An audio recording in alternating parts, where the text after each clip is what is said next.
추리소설 연재 이수광 조선 여형사 1장 살인 음모로 죽인 살인사건 제3화. 그때 승지 일경이 조심조심 들어와 장계를 올렸다. 이것이 무엇이냐? 선조가 일경을 쏘아보면서 물었다. 경기감사의 장계입니다. 득진관 유혜서가 지난밤 도적에게 변을 당했다고 합니다. 일경이 유행경의 눈치를 살피면서 대답했다. 유혜서라면 전 영의정 유전의 아들이 아니냐? 유혜서가 무슨 변을 당했다는 말이냐? 선조는 재빨리 장계를 읽기 시작했다. 유혜서가 도적에게 살해당해? 선조가 장계를 읽으면서 부들부들 떨었다. 경기감사가 올린 장계는 득진관 유혜서와 그의 종복들이 도적들에게 살해되었다는 내용이었다. 유행경이 놀란 표정으로 선조를 응시했다. 이럴 수가 있느냐? 재상이 도적에게 살해당했다고 한다. 선조가 장계를 서하 내려놓고 유행경을 노려보았다. 유행경은 자신이 타식이나 한 듯 머리를 조아렸다. 망극합니다. 연고로다. 유혜서는 득진관이니 오늘 하루 동안 조회를 열지 않고 애동하는 것이 어떠한가? 이는 전례 없는 일이나 전하께서 신안을 아끼시는 마음이 지극하지 않는 것을 알 수 있습니다. 그리하는 것이 좋을 듯합니다. 유행경이 두루뭉실 대답했다. 승지는 오늘 하루 조회를 중지한다고 발표하라. 선조가 일경에 명을 내렸다. 예. 일경이 조심스럽게 물러갔다. 선조는 무엇을 생각하는지 깊은 침묵에 잠겨 있었다. 유혜서의 죽음으로 영창대군을 세자로 옹립하려던 계획은 수포로 돌아갈 것 같다. 물러가겠습니다. 유행경도 머리를 조아리고 물러갔다. 선조는 고개를 들고 밖을 내다보았다. 득진관 유혜서를 살해한 자는 누구인가? 유혜서는 세자 광해군의 스승이었으니 그와 가깝다. 그렇다면 세자를 쫓아내려는 음모인가? 그는 머릿속이 어지러워지는 것 같았다. 쏴! 빗줄기가 하얗게 쏟아지고 있었다. 영의정 이덕형을 들라하라. 선조가 승지에게 영을 내려 이덕형을 불렀다. 그는 왕자들의 폐악한 행태에 지쳐 있었다. 이덕형이 비를 맞고 편전으로 들어온 것은 한식경에 지났을 때였다. 보천에서 득진관 유혜서가 살해되었다. 누가 살인범을 잘 잡는가? 선조가 이덕형을 살피면서 물었다. 포도대장 변양걸이 강직합니다. 이덕형이 선조에게 머리를 쪼아리면서 대답했다. 그를 불러서 유혜서 사건을 수사하라고 하라. 선조가 무겁게 한숨을 내쉬었다. 그는 유혜서 사건에 왕자들이 연루되지 않기를 간절히 바라고 있었다. 와장창! 그릇 깨지는 소리에 늘어지게 낮잠을 자던 이무영은 눈을 번쩍 떴다. 그런데 눈앞에는 아무것도 보이지 않고 빗줄기만 장대질하듯 하얗게 쏟아지고 있었다. 굵은 빗줄기에 장독대 앞에 채송하며 봉선화가 꽃잎을 떨어뜨리고 쌀이 울타리를 타고 흙간으로 올라간 호박넝쿨이 축 늘어져 있었다. 집이 떠내려가지는 않았겠지? 언젠가 폭우가 심하게 내릴 때 술에 취해 낮잠을 잤는데 집이 절반이나 떠내려갔었다. 이 우라질 놈 새끼, 집이 떠내려가는데도 모르고 낮잠을 퍼질러 자냐?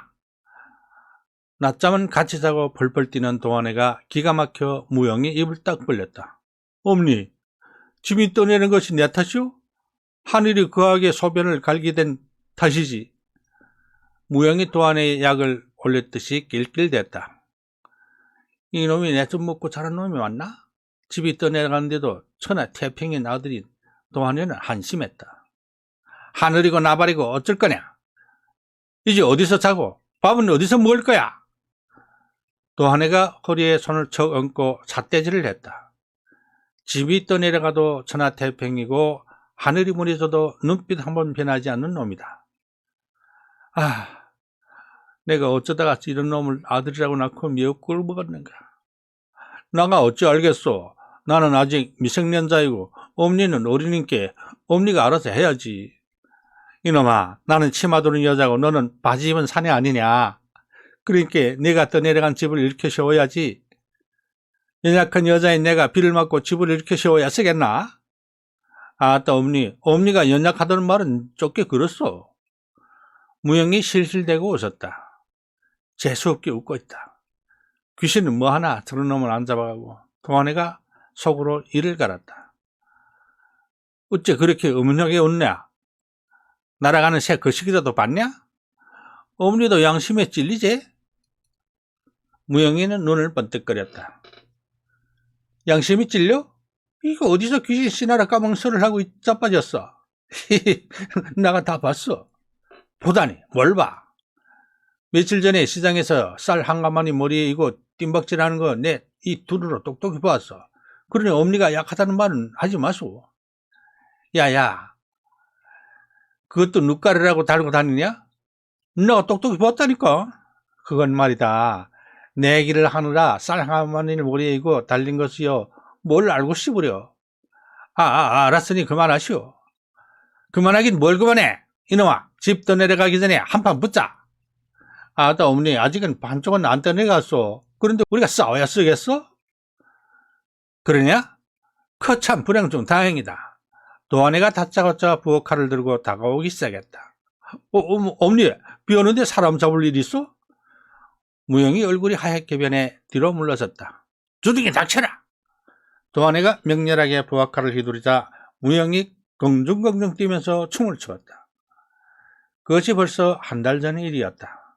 도한이는 무영이 방심하면 여지없이 공격했다. 어머니가 나를 노리고 있는 것이 분명한데? 무영은 물끄러미 밖을 내다보다가 책을 펴들었다. 율과 과거를 보기 위해 책을 읽으려고 하자 머리에서 쥐가 나는 것 같았다. 전라도에서 광화 요습으로 이사를 온 뒤에 10년 동안 줄곧 율과 공부를 했다. 도한이는 그가 공부에 나태하면 여지없이 옆에 있는 물건을 집어던졌다. 그것이 빨래방망이가 될 때도 있고 밥그릇을 될 때도 있고 메주덩어리가 될 때도 있었다.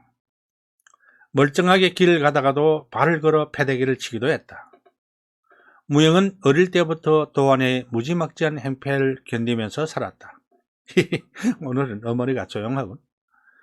무영은 다행이라고 생각했다.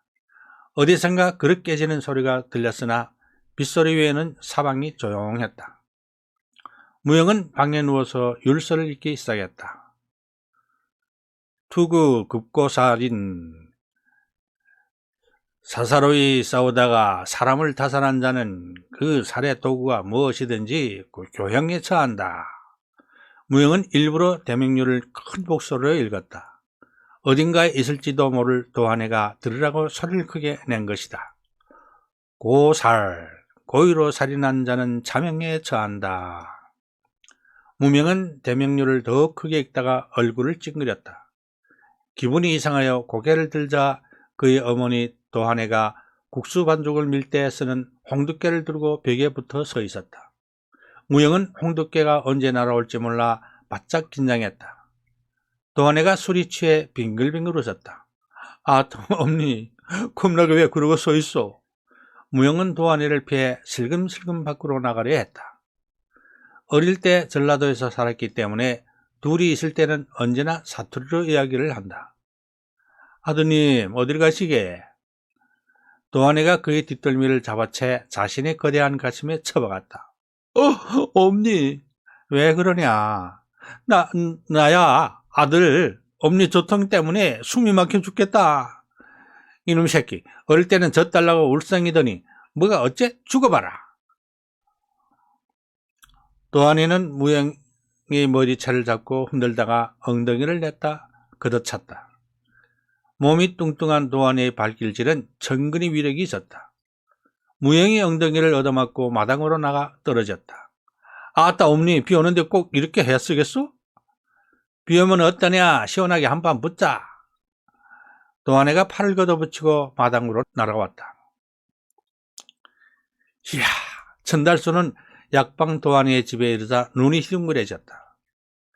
광마 요수부에서 약방 일을 하는 도안이와 그의 아들 이무영이 빗속에서 홍두깨와 지게작대기를 들고 쌈박질을 하는데 이게 장난이 아니었다. 도안이는 장비가 장팔 3호를 휘두르듯이 홍두깨를 휘두르고 있었고, 무영이놈은 조자룡이 장창을 휘두르듯이 지게작대기를 휘두르는데 하늘이 조각나고 땅이 갈라지는 것 같았다. 허벌나게 잘 싸우네. 전달수는 도롱이를 어깨에 걸친 머리에는 삿갓을 힌 채 넋을 잃고 구경했다. 그가 전라도에서 광화부로 온 것은 오로지 도안이 때문이다. 무영이놈은 마당으로 마루로 정신없이 뛰어다녔다. 받아라! 도안이가 홍두깨로 무영이놈 머리를 위를 내려쳤다. 이야! 무영이놈이 살짝 피하자 홍두깨가 쿵 하고 마루장을 때렸다. 아이쿠, 마루장 다 부서지네. 전달수는 자신도 모르게 눈을 짤끔 감았다가 떴다. 그러나 도안의 홍두깨는 춤을 추듯이 경쾌하게 움직였다. 그 육중한 몸이 펄펄 나면서 무영이놈을 사방에서 공격했다. 엄니, 아들을 잡을 거요? 무슨 엄니가 이렇게 살롱어?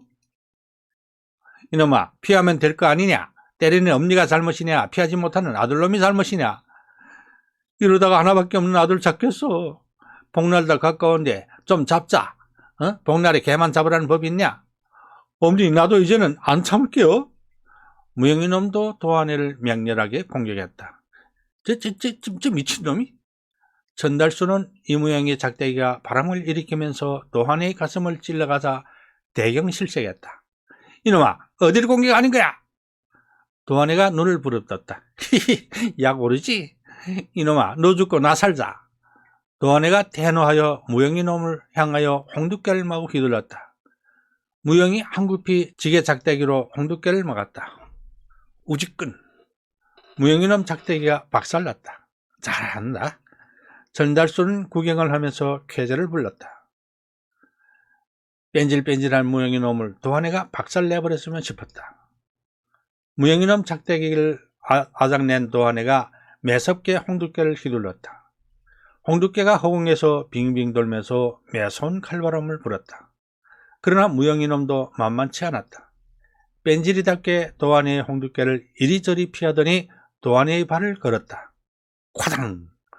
도안이가 엉덩방아를 찧었다. 아이쿠! 도안이가 육중한 몸뚱이로 엉덩방아를 찧자 전달수는 제 엉덩이가 부서져 나가는 것 같았다. 그런데 무지막지한 무영이놈이 제 어민을 지게작대기로 때리려고 하고 있었다. 멈춰라! 전달수는 재빨리 장내로 뛰어들어갔다. 영가, 무슨 일이야? 무영이놈이 결정적인 순간에 나타난 전달수가 마땅치 않은 듯이 눈을 흘겼다. 이놈아, 누구를 때리려는 거냐? 전달수가 무영이놈에게 삿대질을 했다. 말에서 온갖 폐행을 저지르고 다니니 주는 것이 없어도 얄미운 놈이다. 게다가 능글능글 웃어댈 때는 뒤통수라도 한 대 때리고 싶을 정도로 더욱 얄밉다. 웬 참견이야? 아저씨가 우리 엄니 서방이라도 되나? 뭐시? 살인사건이 일어났으니 도안이는 속히 검음에 참여할 준비를 하는 사또인명이다. 왜? 떴냐? 전달수가 무영이놈을 노려보면서 눈을 부릅떴다. 여자가 죽었어? 남자가 죽었어? 무영이놈이 눈을 희번덕거리면서 물었다. 여자라니까 눈빛이 음침해진다. 그건 왜 물어? 우리 엄너는 남자 시체를 좋아하거든. 무영이놈이 해벌쭉 웃었다. 그때 도안이가 무영이놈이 뒤통수를 후려쳤다. 예이라 이놈아. 내가 언제 남자 시체를 좋아했냐? 살아있는 남자라면 몰라도.